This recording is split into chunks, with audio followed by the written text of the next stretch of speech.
Welcome to my basement. In this episode I will try to construct a standalone MIDI playback device. I've been thinking about this for some time, and when I saw Mr. TT's video, not to be confused by Mr. T, but the YouTube channel Tech Tangents, I decided to finally get going on my own project. Let's dive in.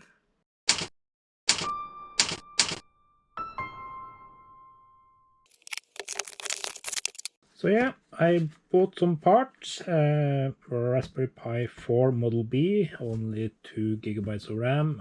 I probably don't even need that, but it was available for a good price. So yeah, it will do nicely for this project, I think. And then I bought this very nice screen. It's a touch screen, which is nice because this one actually covers all the GPIO pins on the Raspberry Pi, so if I can't get the touch working as I want, this screen basically becomes useless because it occupies all the GPIO pins and I won't be able to add buttons. Seen some really nice images of this screen, so hoping it's as good as I think. And of course an SD card, and I will also utilize one of my older projects, namely the MT-32 Pi, and you will also need a USB to MIDI cable, and I'll use the one I have from Roland. But we will come back to that if we actually manage to set up this and get some custom software running, I guess.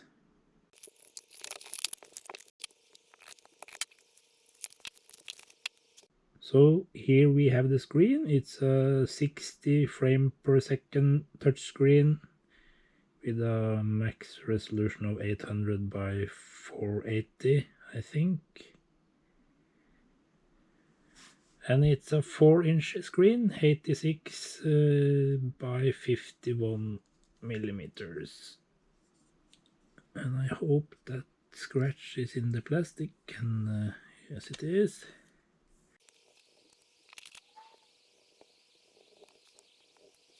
Okay, so that fits pretty good, and then there's a few standoffs. You don't really need the standoffs there, but on this side they should probably be fitted. The only thing I didn't like with this screen is that it's actually attached directly to the Pi by default.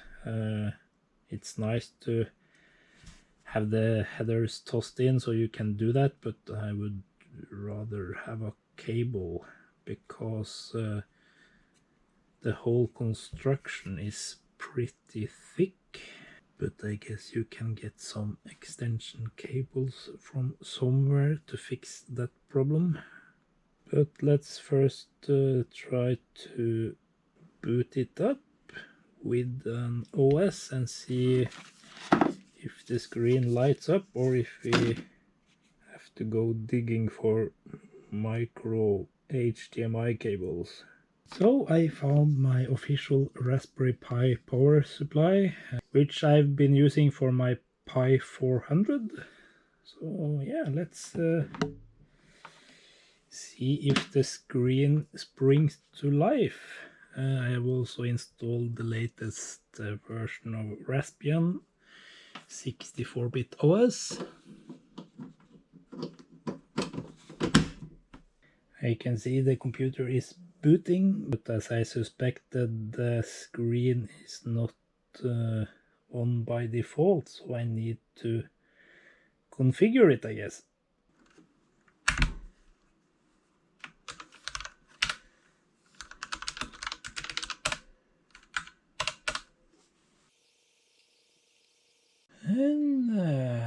Okay, so we have a picture.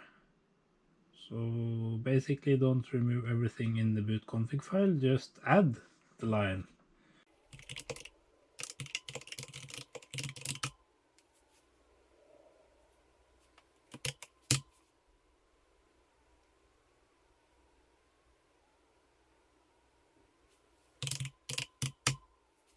So if we are lucky, the OS has already recognized the Roland UM1.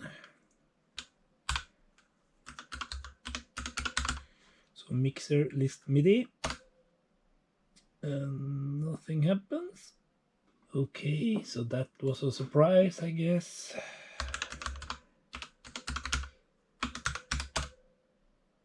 Yeah, it is actually recognized by the operating system, but apparently DOSBox does not list the MIDI devices in Linux. It's 20:0. Let's see if we can make that work. And the DOSBox config file should be under -.dosbox. Okay. MIDI config and paste. That did not work. 20:0, I think it was. Then we restart DOSBox, I guess.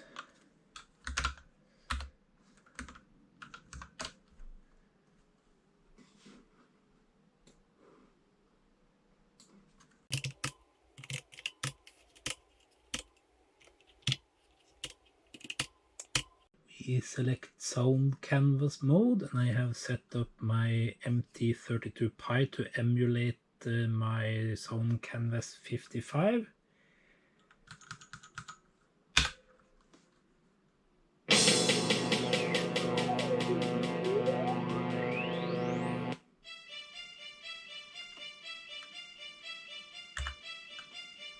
Yeah, as we can see, it's transmitting MIDI to my MT-32 Pi, so let's try a new game.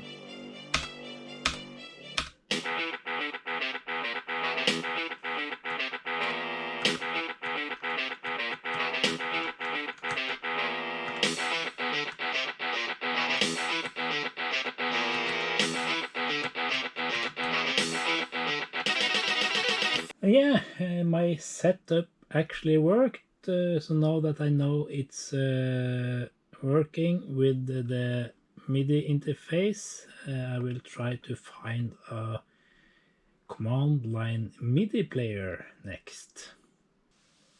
So I have downloaded some MIDI files, and the command line tool you use to play those files is called aplaymidi. Then you specify the port, which we found out to be 20, and then you should just specify the MIDI file, I guess, like that, and let's test it out.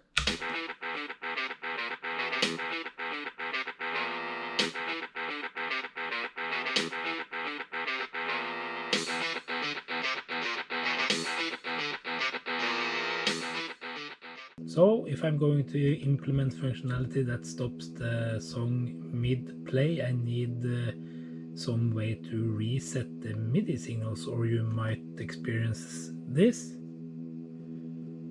As you can hear, there are some low tones hanging after I killed the last song, and hopefully this will do the trick. Yeah, it did, and what it does is to send a reset signal on all channels. Okay, so if my research is correct, the Raspberry Pi is only able to output a total of 1.5 amps for the 4 USB ports. So if you hook up enough external equipment, it will fail. So I bought a powered USB hub. So we will see if that fixes the problem, so that I can actually load songs from diskette, which would be cool. Okay, so the spaghetti monster is growing. I have hooked up the floppy to the new powered USB hub, and that will be sufficient to drive this, I hope. Yeah, let's see where it's mounted.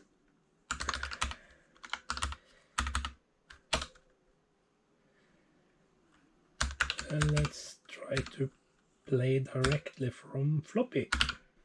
So instead of MT-200, I've loaded the sound fonts for the Sound Canvas 55 from Roland.